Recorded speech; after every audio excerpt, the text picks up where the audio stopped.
Hello everyone, my name is Jason Gregerson. In this video, we're going to help you prepare for your Calculus 2 Online Exam 2. Now the idea is we're going to go through a couple questions from the new updated exam review assignment that will be on WebAssign. Now on this exam, you'll be allowed to use Mathematica. So really the purpose of this video is to help show you a good process for using Mathematica alongside your exam. I want to stress here that the purpose of the exam is not to test your ability and skill in Mathematica. Just like on a calculator exam, the goal isn't really to assess your ability to use your calculator. However, not being proficient with your calculator, or Mathematica in this case, could hurt your score on the exam. So we want to make sure that we give you a nice walkthrough of how to use Mathematica on this exam. So we'll start by looking at some problems. One of the early questions on the exam review is, find the exact length of this curve. Given y equals x cubed over 3 plus 1 over 4x over this range of x values, how do we find the arc length? Well, the idea is that we're going to use our arc length formula, and so we know that this should be the integral from 1 to 2 of the square root of 1 plus the derivative here, dy dx squared dx. And so I could certainly start doing this by hand, take the derivative, square it, put it in here, see if I can do the integral. But of course, we want to leverage Mathematica's capabilities here, and so I want to do this using Mathematica. So I can calculate some pieces myself or do it all in Mathematica if I want. I'm going to define my function y of x to be equal to x cubed over 3 plus 1 over 4x. Now once I've defined that value, I could calculate y prime of x. And I like to look at the pieces so that way I know if I'm making mistakes along the way. I would like to square that thing. Now I have that piece squared. And so I am taking the square root, so I'm going to use control and a 2 there to get that square root symbol. 1 plus this guy, that's what I want to integrate from 1 to 2. So now I'm just going to integrate that function from x goes from 1 to 2. And I'll have some value here. And I could enter this value in. Now if I look at the next problem, this next problem here, I am calculating the surface area. In this problem, they want me to first put the thing that I want to integrate. So I actually want to put in the integrand here that would give me the correct value, and then integrate them to find the actual decimal value in this case. So the first part is really that hand computation that I'm going to do without Mathematica. I'm going to look at this problem. I'm going to say I'm doing surface area, so it's the integral of 2 pi r ds. Make this a little bit bigger over here. And in this case, because they show me this little dy over here, I know that I want to represent that arc length piece, that ds, where this will be 1 plus dx dy squared dy. So I want to have my equation solve for x in terms of y. That derivative will be in terms of y. So my integrand here will be a function of y in this case. What that tells me is that my radius value also need to be some sort of function of y. Okay? So now I have my curve, and the first part says rotate about the x-axis. Now I can actually use Mathematica maybe to get a good visual for this as well. So once again over here in Mathematica, if I'm working on a surface area problem, one thing I might want to just see is plot this curve to see what it actually looks like. So I'm going to use contour plot to do that. Contour plot, and I'm just going to type in that whole equation, y plus y cubed, and I'll just plot it over a range of x and y values. In this case, I know the y values I'm interested in are from 0 to 1. I'm not really sure about the x values, so maybe I'll just put in some values to start with and see what I get. Okay, it looks like I could actually start at x equals 0, and this could be my curve. I'm taking this curve and I'm rotating about the x-axis, for instance, in the first part. If I'm rotating about the x-axis, then this height here would be my radius value. I need this height in terms of y. That height in terms of y is just y. So for this first one, the radius would just be y.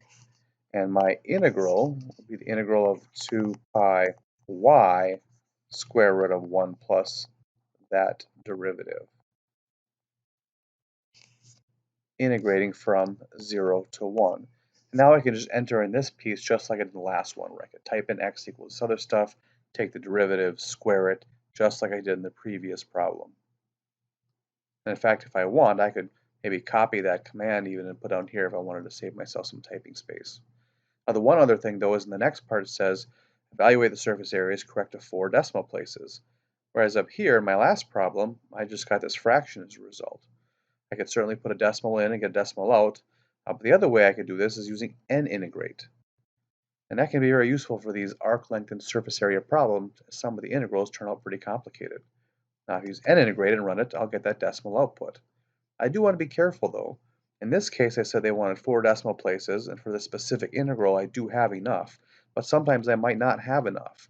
And if I need to see more digits here, I can either select this button right here to show more digits, or I can put my cursor in front of the 2, enter, and then it will show me more decimal places that are available. So just because a Mathematica originally just shows me out to 5 decimal places doesn't mean that it stops there. That's just the default for Mathematica of how many decimals they're going to show me. So make sure you know that if you want to get more decimal places, just put your cursor there and hit enter. All right, let's move on to another problem. Here we have another application problem. So here we are looking at trying to find the force on part of the submerged plate. And so once again, the idea here is this isn't so much a mathematical problem. This is just a regular calculus problem. You're going to want to write this one out. You're going to work it. And at the end, there might be some integral that you want to evaluate. So we don't want you to necessarily abuse your ability to have Mathematica here and try to do everything with Mathematica when this is really just a regular problem that you're computing by hand and then taking your final answer using Mathematica. Same thing with this next one here. Now we get into the differential equations. This one says match the differential equation with the solution graphs. Given the differential equation, and I'm given some sort of hints or some guidance for these two parts, and asked to kind of match this up with one of the pictures here. Now, the idea is I certainly could do some of this in Mathematica. I am given the differential equation. So if I just really wanted to do something in Mathematica, I could come in here and I could solve that differential equation. And they didn't give me an initial condition, but I could kind of make one up in some sense. And so in this case, I just decided to do that. And then I took the fancy way and stored my solution. I'm looking at a plot of my solution. And if I run this,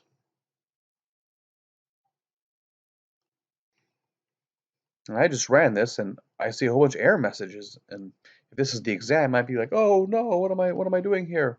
Um, and there could be some issue here. And the issue in this specific case is that earlier in this notebook, I defined y to be some function, and now I'm trying to use y, and that could be leading to some problems. So if something happens where you're getting some unexpected result, one kind of safety valve that you can do is you can go back up here to evaluation and just quit your kernel. And this will clear any working memory. And so I can clear some definitions that you may be contradicting each other and causing problems. And so that's cleared up my problem, and now I can go on with the differential equation. Now this is the solution of the differential equation. Very ugly. Well, that's because in the problem here, they didn't really expect me to actually solve this. They wanted me to use my knowledge of differential equations, not actually go through the solution process. So sometimes a real solution might look like this. I do get a bunch of solution curves, and out of these curves, this middle one is probably the one I'm interested in. It doesn't exactly look like any of my curves, so now I might be even more confused. The thing I could notice here is that my scaling is a little off in this plot. This plot's x from -4 to 4 and y from -15 to 15. So if I want, I could scale that plot and look at the plot range that is only from -4 to 4 on the y-axis. Now, once again, it'll even take a little bit of time for this specific solution to plot because it's such a complex looking piece here.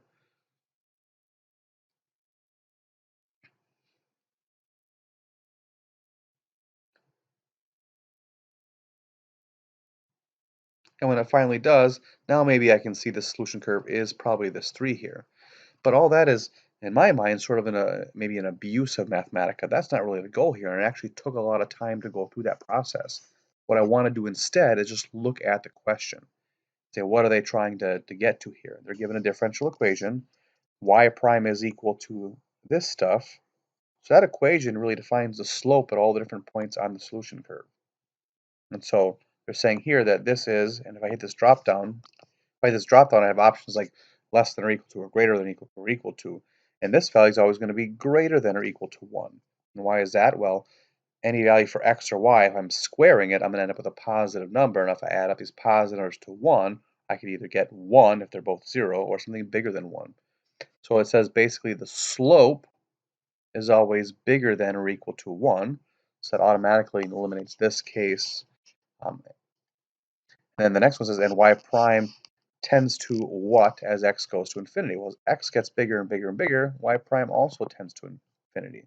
So my slope is tending to infinity. So that takes away this case, and it takes away this case. And so I'm really left with 3 now. So in this case, the idea is you don't want to necessarily abuse the tool of Mathematica you have. Just look at the question and use your knowledge of differential equations. All right, let's look at the next problem. So now let's look at this population question. It says population is modeled by a differential equation. They give us the differential equation, and they're asking us a bunch of questions about how the population is changing. Our differential equation really says that the rate of change of population can be modeled by this equation. And so the population is increasing when the rate is positive. The population is decreasing when the rate is negative. Equilibrium solutions are going to be the specific population values that make the rate equal to 0. So really, I'm just asking a bunch of questions about the right-hand side of this equation. So one way we can explore this using Mathematica, we certainly could just try to find the values of p to make this equal to 0. But one thing I could do um, is maybe plot this and look at the function that I have over here. Let's look at that function. What kind of function is that? If I just type in the function p times 1 minus p over 4,000 and just kind of explore that, one thing I might want to do is maybe just look at it and expand it, see what it is. And if I do that, I can see, oh, okay, it's a quadratic. It's a negative side in the coefficient of the p squared term. So it's opening downward. So I kind of can see the shape of it. I can actually just plot that thing if I want as well. Now to know what range to plot over, I might want to see where the zeros are at. So I could actually just solve this. This thing equals 0 for p. And then I have my two roots here, 0 and 4,000. So right away, that actually answers the question for C. These should be my um, equilibrium solutions. And that'll also tell me kind of a range of values that I could plot this thing over. So I'm going to take my function now and maybe plot this thing. P goes from 0, and I'll just say, how about 5,000?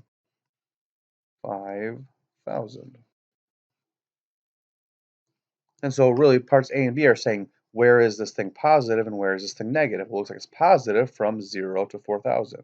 It's negative from 4,000 to infinity. And so I can use my interval notation to answer those questions.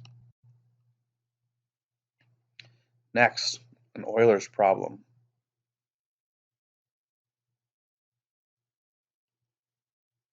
So use Euler's method with step size 0.5 to compute the approximate values y1, y2, y3, and y4 of the solution of the initial value problem. And they give me an initial value problem here. So the idea on a problem like this is you don't necessarily have to use Mathematica again. On the exam, you'll be given a small enough number of steps that you can do the hand calculations. So you can write out your table, you can fill in the pieces, and if you want, you can just use Mathematica to do your calculator-like calculations along the way. Absolutely fine. Now what I'm going to do is I'm going to try to simplify that or speed that up a little bit by programming in Mathematica. But once again, that's an optional piece. You need to understand your strengths and weaknesses going into the exam. If you have struggled with this lab assignment, then maybe you just want to do the table process, do the calculations along the way. So here I have Euler's method, and the first thing I want to do is kind of get my known information in. So I know that the right-hand side of the differential equation is y minus 2x. That's how I'm going to calculate my slopes along the way. So I'm going to need to define that function. That's going to be y minus 2x. Okay. Next what? Well, I'm going to need a starting and an ending point here. So in this case, my x0, and I'm going to use subscripts, is equal to 2, because my initial condition is y of 2 equals 2. So right here is my x sub 0 value, right here is my y sub 0 value. So now I'll define these.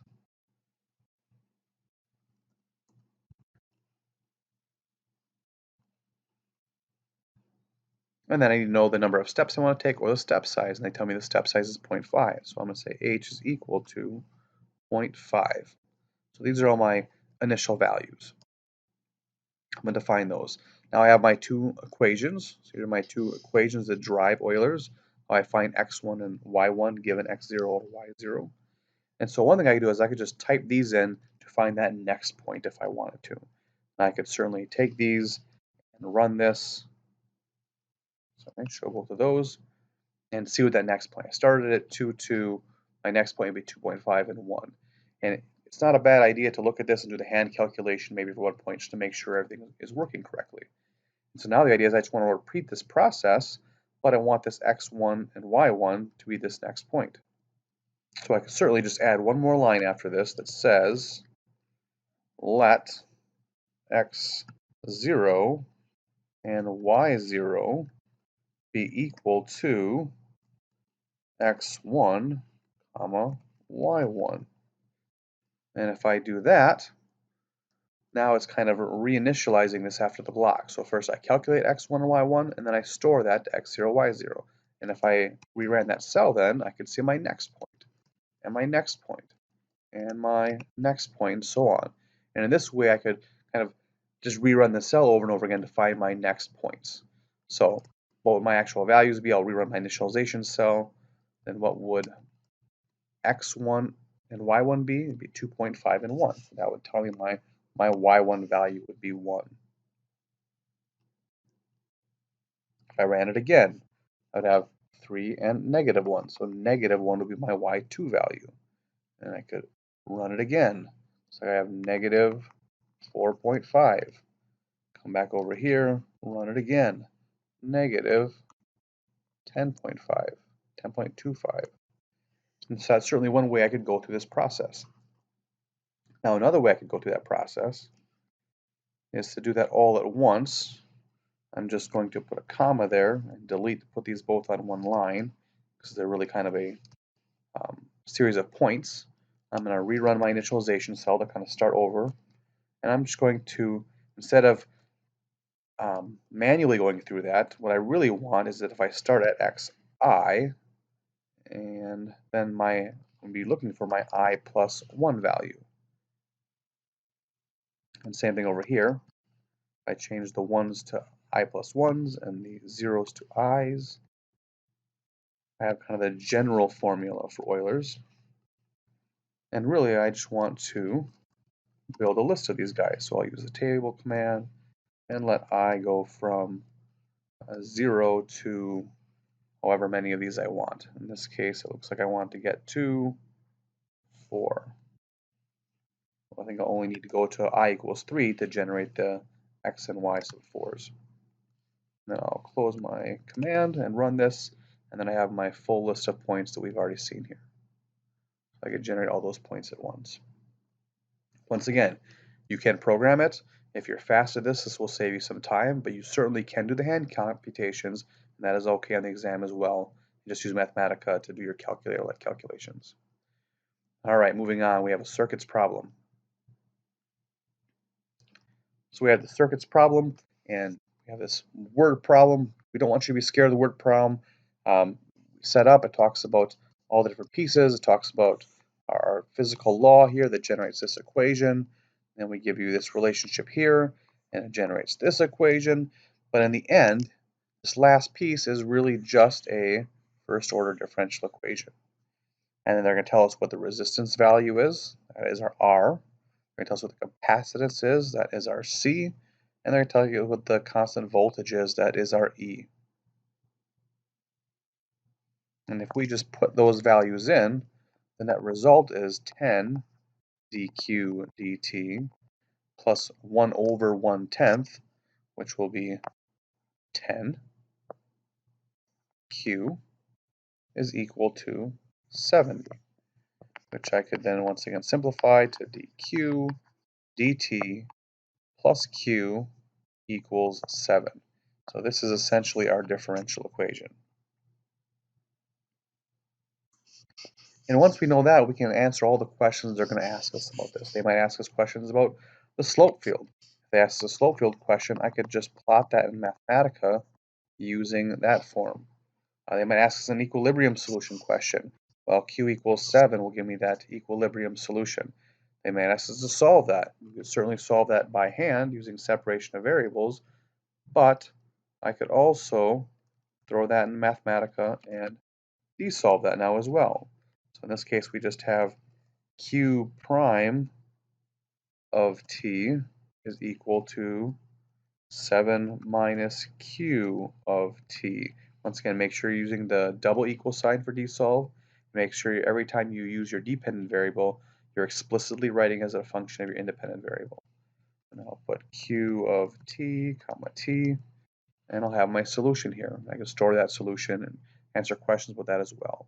So the idea is that you need to take the information and generate the correct differential equation, and then if you want, you can solve that with Mathematica or by hand. Next, orthogonal trajectories. So we have this problem. Once again, it's about using a blend of your knowledge and Mathematica's computational skills. So how would I go? What's the process for solving this thing? Well, I have a family of curves here. And I want to find another family of curves that's orthogonal to this, which means their slopes are going to be the negative reciprocals of this problem. So there'll be two parts here. First, I have a bunch of calculations I have to do in the first one to actually find that orthogonal family. And then secondly, over here, I'm going to use a graphic device to draw several members of the family. Well, actually, let's start with the second piece here. So if I'm in Mathematica, one thing I could do is just draw what this family looks like, and that would give me a good starting point. So let me come in here, and I'm going to use contour plot to plot some members of the family. So I have y squared equals 9, and I'm not sure the values of k yet, so I'm going to leave it for 1 for now. I'll use k equals 1, for instance. And I have x cubed, and I'll plot that over some range of values. Negative, how about 10 to 10? And y goes from negative 10 to 10.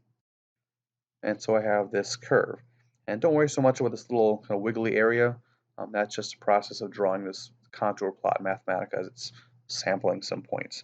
Let's try some other k values in here. What k equals 2, for instance, or maybe 0.2, or maybe 0.01. We can kind of get a sense of what this family of curves is going to look like. So we can play around with this to really match up one of the graphs if we want to. All right, what else do we need to do? Now we need to calculate the specific family. So I have my equation here. And to find the slope of these curves at different points, I need to take the derivative. Now I'd have to do that explicitly in this case. So I could take the derivative of this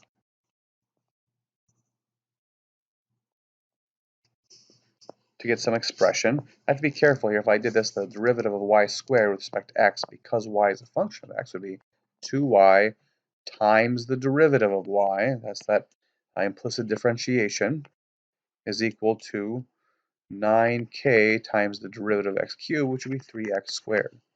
And the next step would be to solve that thing for y prime. Some stuff here. That expression would have a k in it, and I'd really like to find the value of that k. So what I could do is take my original equation, right, solve the original equation for k, and then plug that value in here, and that would give me y prime is equal to some expression.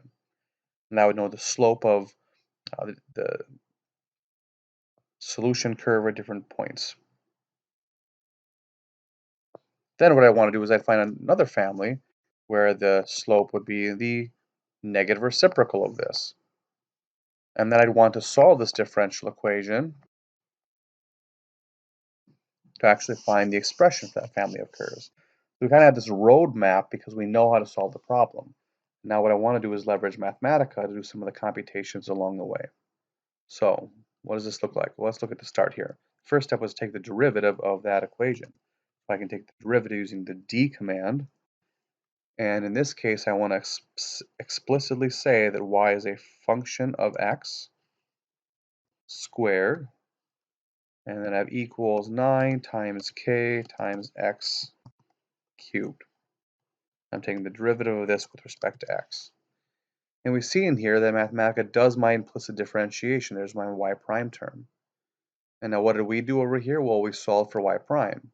So I will do the same thing here. I will just solve that expression for y prime of x. All right, so there is my y prime piece. Once again, we said that does have an expression of, or has the constant k in there. Well, what I can do is take my original equation right here and solve that thing for k. So now I can solve that for k. There is my k value. And so what I want to do is take my y prime and plug in this value of k. So I could certainly do some copying and pasting here. That would be totally fine. In this case, I'm going to turn this into an equation. I'm going to get rid of my curly brackets. And I'm just going to copy in this little replacement command in the end over here. So I'm going to use the replacement command and paste in the rule. And when I do that, it replaces the k by what it's equal to, and it simplifies. So here is my y prime value. So over here on the left, I have now solved for y prime. Now what do I want to do? Well, really what I want to do is take the negative reciprocal of this. So now I want to find a new family whose slope is equal to negative 2x over 3y of x. And to find the actual family of curves, I need to solve this differential equation. So now I will desolve this to find my family of curves. And I'm looking at my result here. Now one thing I notice is that I have two solutions. Well, I can kind of see that's plus or minus the square root of something. So they have explicitly solved this for y, but in doing so, they make sure they need to include both solutions. Now, one way I can avoid writing two solutions here is just not to explicitly solve it for y. In this case, I can see that really my solution would be y squared is equal to 2/3 times the quantity, um, some constant, minus x squared. And then I can either leave it like that, or I can simplify it a little bit by combining some constants, adding my x squared to the other side. So for instance, I could write this as y squared plus 2/3 x squared is equal to some constant. And that might be a nice solution. So once again, it's about knowing the mathematical process along the way and just using Mathematica as I'm comfortable with to do some of the computations. Once again, you can do this completely by hand as well, and that should still be no problem. All right, last problem. We have a population model here. So I'll use the fact that the population was 250 million in 1990, and then we have a carrying capacity for this. And so what do we want to do here? Well, we're using the logistic model first of all, so let's write that down. We have dp dt is equal to k times p, 1 minus p over m.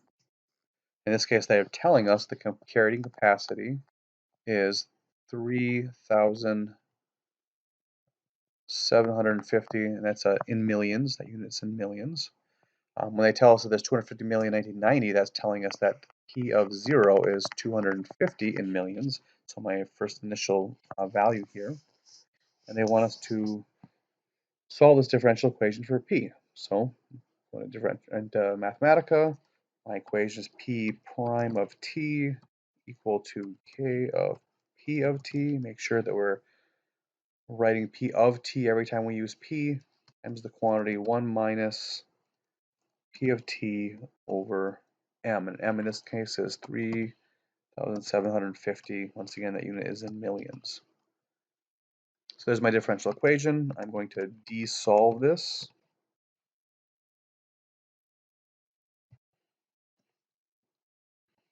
to find my solution.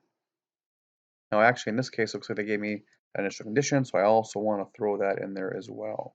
That was P of 0 equals 250. All right, so now I have my solution. Next, it tells me it's going to give me another condition. It's going to tell me here that 10 years later, so P of 10 is equal to 275 million. So my second condition, and they want me to use that to solve K. And then the last part, they want me to take that fully formed solution and find P of, in this case, it looks like in the year 2100, so that should be P of 110. And then find P of 210. And then figure out the T value. That would mean the population will exceed 350 million. So those are the last three questions here. My first one is to use this condition to figure out what K is. So the easiest way to do that would be just to grab this expression. I'm going to copy this and paste this into a new cell, turn this into an equation, and the population is going to be 275 when the time is 10, so I'm going to manually plug those values in, and I'm just going to solve this thing for K. Now, the problem with this is that I get some sort of conditional expression. Like, oh boy, what am I going to do here? Well, I noticed in the question that it does say that it want my answer to 8 decimal places. Instead of trying to find an analytic solution using solve, I'm going to find a numerical solution using find root. So I use find root. Now when I do that, I can't just say to solve for k, I need to also give initial value for my numerical technique. So maybe I'll start at 2, for instance, and it says it doesn't like that. Well, that could be because my initial starting point isn't valid. So I'll try a different starting point.